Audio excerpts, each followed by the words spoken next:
अस्सलामुअलैकुम नाज़रीन, तहसील हेडक्वार्टर मंडी पर डाक बंगलो मंडी के बिल्कुल सामने गंदगी और कूड़ा करकट के ढेर देखकर मुकामी लोगों में सख्त तशवीश है।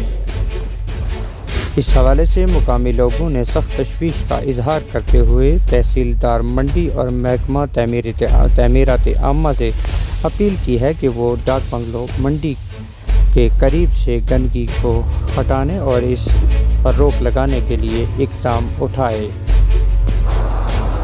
सर, मैं बहैसियत सोशल वर्कर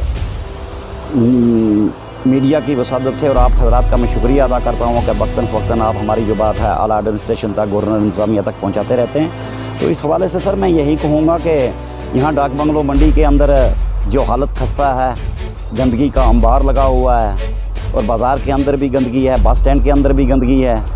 तो मोदी जी ने एक मिशन चलाया था सर, स्वच्छ भारत अभियान, जिसमें जनाब अली मोदी जी ने भी झाड़ू चलाया, उनके जनाब अली मिनिस्टरों ने भी झाड़ू चलाया, ऑफिसरों ने भी झाड़ू चलाया और छोटी पब्लिक ने भी झाड़ू चलाया। तो शायद मेरे लिहाज से वो ख़त्म हो गई है। हमारे वहाँ पूंछ तक आते आते वो स्कीम जो है मोदी जी की वो ख़त्म हो गई है।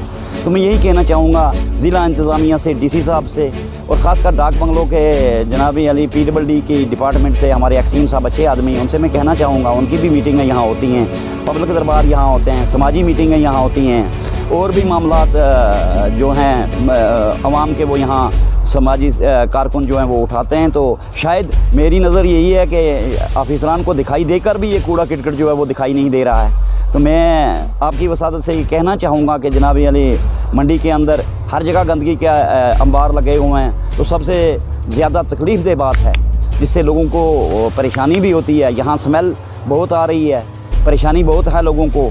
यहाँ तहसील कम्प्लेक्स भी नज़दीक है, बैंक भी नज़दीक है, बस स्टैंड भी नज़दीक है, डाक बंगलो भी नज़दीक है। तो यहाँ पर रफ़ाए हाजात के लिए भी कोई गवर्नमेंट ने माकूल इंतज़ाम नहीं किया है। जैसा कि यहाँ हमारी बच्चियाँ मस्तूरात जो हैं बैंक में आती हैं तो कितनी मुश्किल होती है जनाब अली रफ़ाए हाजात के लिए। तो मेरी इंतज़ामिया से, आपकी वसादत से ये अपील है, डीसी साहब से जनाब अली और यहाँ के तहसीलदार साहब से और यहाँ के BDO साहब से कि वो कम से कम जनाब अली यहाँ एक टॉयलेट फैसिलिटी जो है वो इन लोगों को मुहैया कराएँ। बस यही कहना चाहता हूँ। शुक्रिया।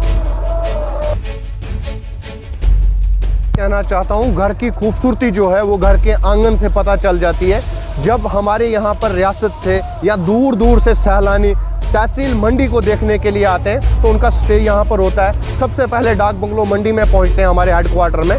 जब ये तस्वीर उनके सामने नज़र आती है तो मुझे लगता है कहीं ना कहीं पर जो है ज़रूर उनके दिमाग में ये ख्याल चलता होगा कि ये डाक बंगलों की हालात है तो तहसील मंडी की खूबसूरती कहाँ पर होगी। तो घर की आंगन की जो खूबसूरती घर के आंगन से पता चलती है। तो मेरी ये मेहरबानी गुजारिश रहेगी कि मेहरबानी करके इस घर के आंगन को साफ़ किया जाए ताकि फिर भी जो सैलानी आकर यहाँ पर कम से कम यहाँ पर कुछ लेकर और यहाँ पर लुत्फ़ अंदोज़ होकर वापस जाए।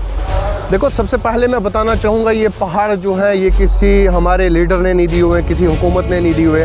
ये जो झरने बह रहे हैं ये भी किसी लीडर, किसी हुकूमत ने नहीं दिए हुए हैं। हुकूमत ने सिर्फ इतना किया हुआ कि यहाँ पर डाक बंगले बनाए हुए हैं। लेकिन अगर आज भी इन डाक बंगलों में यहाँ पर जो है इतना कूड़ा करकट पड़ा होगा तो बाहर से लोग आने वाले हमें यहाँ पर थू थू करके वापस चले जाते हैं कि तहसील मंडी के आंगन की ये हालत है तो तहसील मंडी की कितनी खूबसूरती होगी। हालांकि इतना खूबसूरत होने के बाद यहाँ से झरने बहते हैं, ऊंचे ऊंचे पहाड़, यहाँ पर जो लोग आते हैं वो लुत्फ़ अंदोज़ होने के लिए आते हैं। लेकिन जब यहाँ पर ये गंद देखते हैं तो वो कहीं ना कहीं पर दुखी होकर वापस चले जाते हैं।